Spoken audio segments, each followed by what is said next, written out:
பர்வத பயணம். இந்த பயணம் 26 கிலோமீட்டர் தூரம் தான் இருந்துச்சு. இதுதாங்க ரியல் கைலாஷ் மானசரோவர் ரோடு. சீனாவின் திபெத்ல இருக்கிற பெரிய கைலாய மலைக்கு போற பாதை. பல ஆயிரம் வருஷமா நம்ம மக்கள் இந்த வழியில தான் நடந்தும் குதிரையிலையும் போயிட்டு வந்துட்டு இருந்திருக்காங்க. இன்னும் சொல்ல போனா நம்ம சுந்தரர் கையிலை போனதும் காரைக்காலம்மையார் கையிலை மலைக்கு போனதும் இந்த வழியாகத்தான் இருக்க முடியும். இந்த ரோட கடந்த 10 வருஷத்துல கஷ்டப்பட்டு தயார்படுத்திட்டு வர்றாங்க.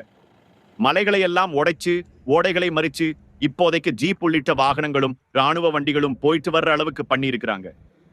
ஆதிகைலாயம் போற வழியை விட இது கொஞ்சம் கரடுமுரடாத்தான் இருக்கு. இப்பவே இவ்ளோ கஷ்டம்னா பல ஆயிரம் வருஷங்களுக்கு முன்னால காட்டு வழியில எவ்வளவு கஷ்டப்பட்டு கைலாய மலை போயிருப்பாங்க பாருங்க. நம்ம அப்படியே டிராவல் கண்டினியூ பண்ணினா காலாபாணி தாண்டி குண்டு குழிகள்ல லொஜக் மொஜக்னு ஜீப்ல 2 மணி நேரம் போனோம்னா ஓம்பர்வத மலை தெரியுது. இன்னும் கொஞ்ச தூரம் போனோம்னா ஓம்பர்வத வியூ பாயிண்ட்னு சொல்லப்படுற நாபிதாங் கேம்ப் வருது.